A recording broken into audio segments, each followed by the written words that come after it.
आज के क्लास में करने वाले हैं वर्ड मीनिंग की प्रैक्टिस। बहुत सारे वर्ड मीनिंग लेके आई हूँ, लेकिन मैंने ये मेक श्योर किया है कि जो ये वर्ड मीनिंग हो ये छोटे छोटे हो बिल्कुल, और इनका इस्तेमाल जो है वो भी आपको बहुत आसान तरीके से मैं समझा पाऊँ। देखिए, टू स्टार्ट विथ, जब आप अपनी जर्नी को शुरू कर रहे हैं तो आपको इन छोटे छोटे वर्ड मीनिंग्स का ही जरूरत पड़ता है।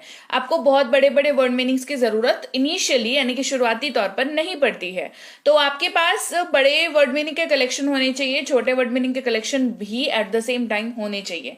तो ये वाली क्लास आज वही वाली क्लास है। तो बिगिनर लेवल पे अगर आप हैं तो आपके लिए बहुत बढ़िया क्लास होने वाली है। अगर आप सोच रहे हैं कि शुरुआत कर रहे हैं, आप सोच रहे हैं कि भाई शुरुआत करनी है अंग्रेजी सीखने की, तो भी एक क्लास आपके लिए बहुत बढ़िया है। अगर आप प्रैक्टिस सेशन के दौरान है, प्रैक्टिस का समय आपका चल रहा है, देखिए स्पोकन इंग्लिश सीखने में ना स्टेजेस होते हैं। वो स्टेजेस के हिसाब से आपको ये डिसाइड करना पड़ेगा कि आप किस स्टेज पे हो। तो अगर आप रिवीजन वाले फेज पे है तो भी ये क्लास आपके लिए बेनिफिशियल है, क्योंकि ये वर्ड मीनिंग्स जो है आपको मैं इनका यूजेज बताऊंगी। जो उनके मतलब होते हैं, जो पॉसिबल यूजेज होते हैं, वो सब हम लोग आज की क्लास में डिस्कस करेंगे। तो सबसे पहला वर्ड मीनिंग है दैट, THAT, दैट बहुत ज्यादा यूज होता है मतलब आम बोलचाल में। और बहुत ज्यादा यूज होने के पीछे कारण ये है कि इसका इस्तेमाल दो तरीकों से होता है। कई बार आप वाक्य में जब पॉज लेते हैं तो भी आप इसका इस्तेमाल करते हैं, और कई बार आप वाक्य में कहना चाहते हो वह किसी निर्जीव चीज को पॉइंट आउट करते हुए या किसी और इशारा करते हुए तो आप दैट का यूज करते हैं मोस्ट ऑफ द टाइम्स। ठीक है, तो ये दो सबसे ज्यादा यूजेज है दैट के, और इन दोनों यूजेज को मैं आपको बताने वाली हूं। तो मतलब तो समझ आ गया कि दो तरीके से ये यूज हो जाता है। अब इस्तेमाल भी समझ लेते हैं। जैसे मैं वह खरीदना चाहता हूं। आपको कोई चीज पसंद आ गई है, आप कह रहे हो कि मैं वह खरीदना चाहता हूं। आप कहेंगे I want to buy that, क्योंकि आप वो चीज खरीदना चाहते हैं तो आप कहेंगे I want to buy that.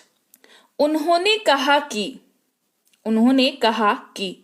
अब यहां पर की आप क्यों बोलते हो हिंदी में, जरा सोचिएगा, है ना, कि आप यहां पर की क्यों बोल रहे हो। आप यहां पर रुक रहे हो, आप फ्रैक्शन ऑफ सेकेंड्स का हॉल्ट ले रहे हो यहां पर। तो वो हॉल्ट जो है वो भी ट्रांसलेट होगा अंग्रेजी में, तो वो हो जाएगा I want to say that, I want to say that. या ही, जैसे मैं ये कहना चाहता हूं कि, तो I want to say that. उन्होंने कहा कि, ही सेड दैट, उन्होंने कहा कि ही सेड दैट। तो चाहे वो आप अपनी बात कर रहे हो, चाहे किसी और की बात कर रहे हो, आप इसका यूज आराम से कर सकते हैं। अगला शब्द है और। बहुत आसान इसका यूज है, कोई बहुत ज्यादा रॉकेट साइंस नहीं है इसके यूज में। इसका मतलब होता है या, और ये कहां पर यूज होता है, ये यूज होता है वाक्य में कहीं पर बीच में। बीच में क्यों यूज होता है, क्योंकि बीच में भी यूज होने के बावजूद भी इसका एक और मतलब आपको एक और पॉइंट है जो याद रखना होगा इसको यूज करने से पहले, कि ये दो चीजों के बीच यूज होता है। ठीक है, अगर आपको ऑप्शंस दिए जाएं, चॉइसेस दिए जाएं, और चॉइसेस जो है वो दो हो, तो दोनों में से कोई एक अगर आपने चुनना हो तो आप यूज करेंगे शब्द या का, हिंदी में यूज करते हैं, और अंग्रेजी में यूज करेंगे और। जैसे आप पढ़ रहे हैं या नहीं, ये क्वेश्चन आप पूछ रहे हैं, और जवाब आप एक्सपेक्ट कर रहे हैं कि दोनों में से कोई एक सामने वाला चूज करके बोले कि या तो वो पढ़ रहा है या तो वो नहीं पढ़ रहा। ठीक है, आप पढ़ रहे हैं या नहीं। आर यू रीडिंग और नॉट, आर यू रीडिंग और नॉट। अगला शब्द है टू, जिसका इस्तेमाल होता है से के तौर पर। किसके तौर पर यूज होता है, से के तौर पर यूज होता है। कैसे यूज होता है, जैसे उससे बात करो, ये से है ना, उससे बात करो, टॉक टू हिम या टॉक टू हर। उससे बात करो, टॉक टू हिम या टॉक टू हर। हिम का इस्तेमाल तब होगा जब पुरुष की बात करेंगे, हर का इस्तेमाल होगा जब महिला की बात करेंगे। अब बढ़ाते हैं क्लास को आगे अगले शब्द की ओर, जो कि है ऑफ, OF, ऑफ। ऐसे तो मैंने आपको बताया है कि ऑफ जो है दो तरह का होता है। एक होता है OF, ये दो हो गया। ठीक है, एक होता है OFF। तो ये दोनों को ऑफ ही पढ़ते हैं, लेकिन यूज कंप्लीटली डिफरेंट है। कंप्लीटली डिफरेंट है, ठीक है। तो उस ऑफ के बारे में कभी और बात करेंगे, आज बात करते हैं फिलहाल, क्योंकि छोटे वर्ड्स पढ़ा रही हूं और क्रूशियल है, वाक्य में बहुत बड़ा रोल प्ले करते हैं ये, इसीलिए आज इसको पढ़ते हैं हम लोग पहले। ओ एफ ऑफ, इसका मतलब होता है का या की। ये वाक्य में जब आप यूज करते हैं इसका या फिर चाय का कप, इस तरीके का अगर आप यूज करते हैं तो वहां पे यूज करते हैं। जैसे एक कप चाय, ठीक है, आप ये नॉर्मली आप बोलते हैं, चाहे घर पे हो, चाहे रेस्टोरेंट में हो, चाहे आप किसी ढाबे पे हो, किसी ठेले पे हो, तो आप क्या कहते हैं कि भाई एक कप चाय देना, ठीक है। तो उसको आप अगर कहेंगे अंग्रेजी में तो आप कहेंगे एक कप चाय, आप कहेंगे अ कप ऑफ टी।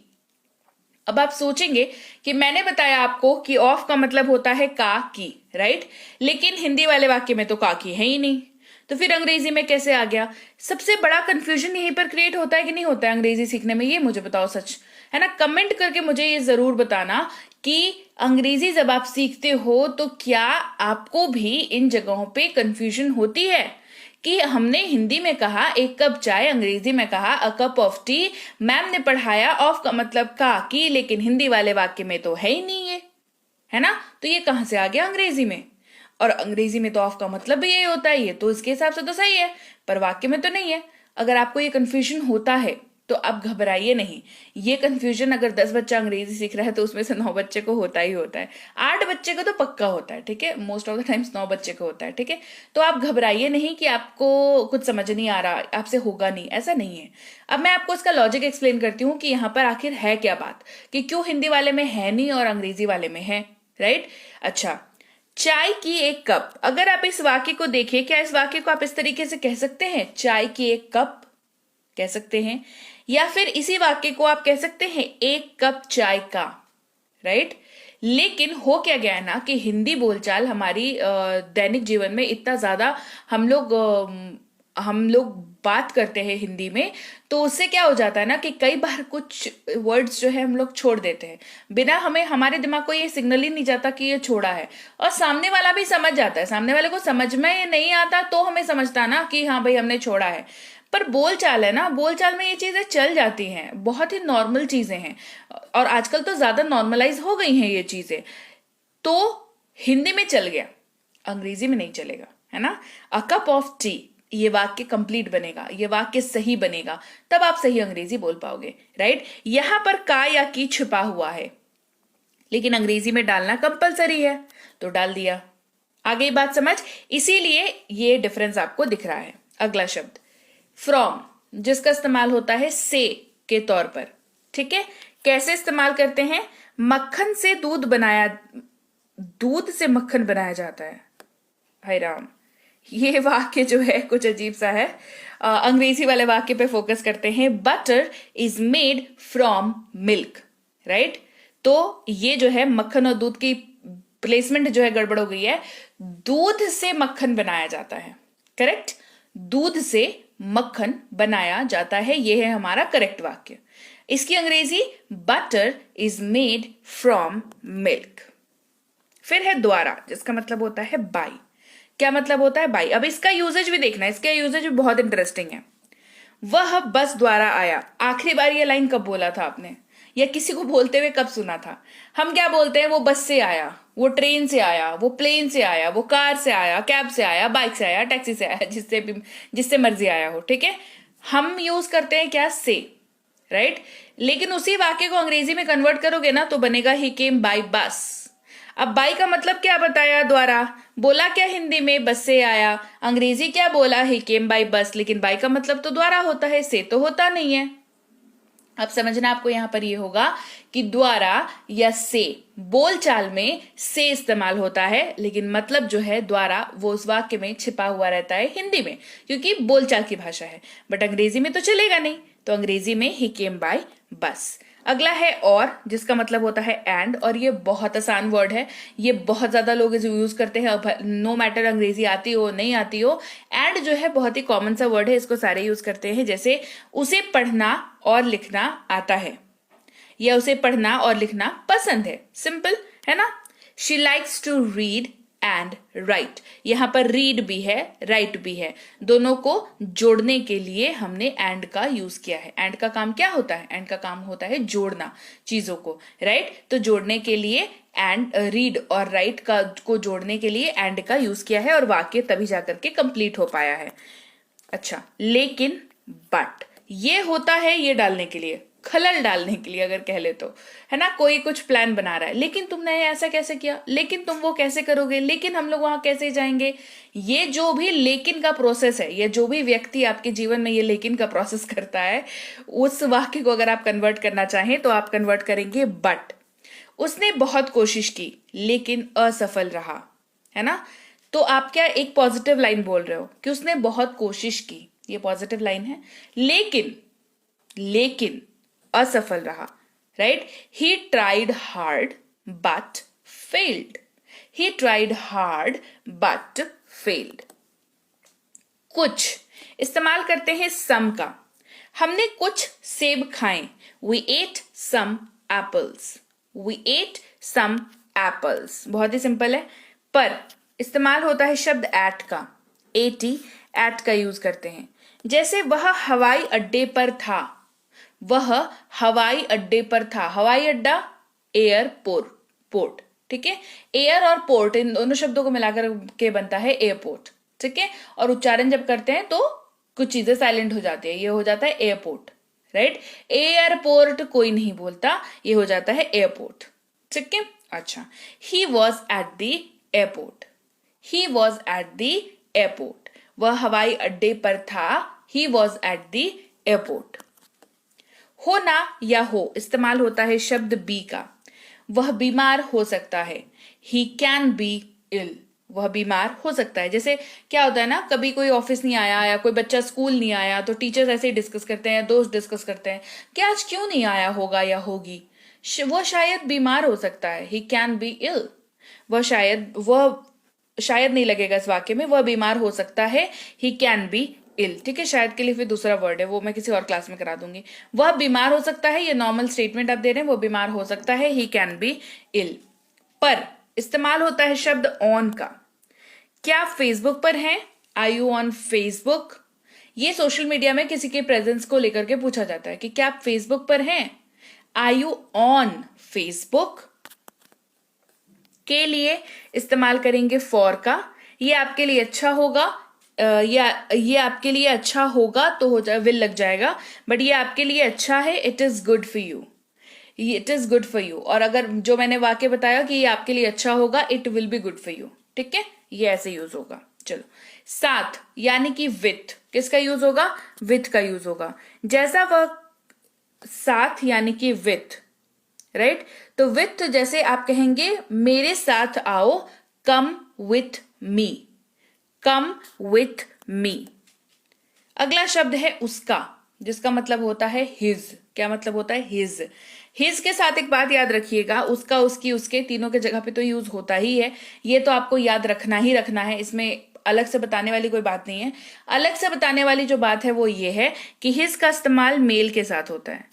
पुरुष के बारे में जब भी आप पुरुष के लिए, पुरुष के बारे में कोई वाक्य अगर कह रहे हैं तो आप हिज वर्ड का यूज करेंगे। यह बैग उसका है या ये उसका बैग है, this is his bag. This is his bag. उसका, उसकी, उसके, अगेन हर वर्ड का यूज होगा, लेकिन ये वर्ड फीमेल यानी कि महिला के लिए यूज करेंगे, राइट। जैसे उसका बैग काला है, हर बैग इज ब्लैक। उसका बैग काला है, हर बैग इज ब्लैक।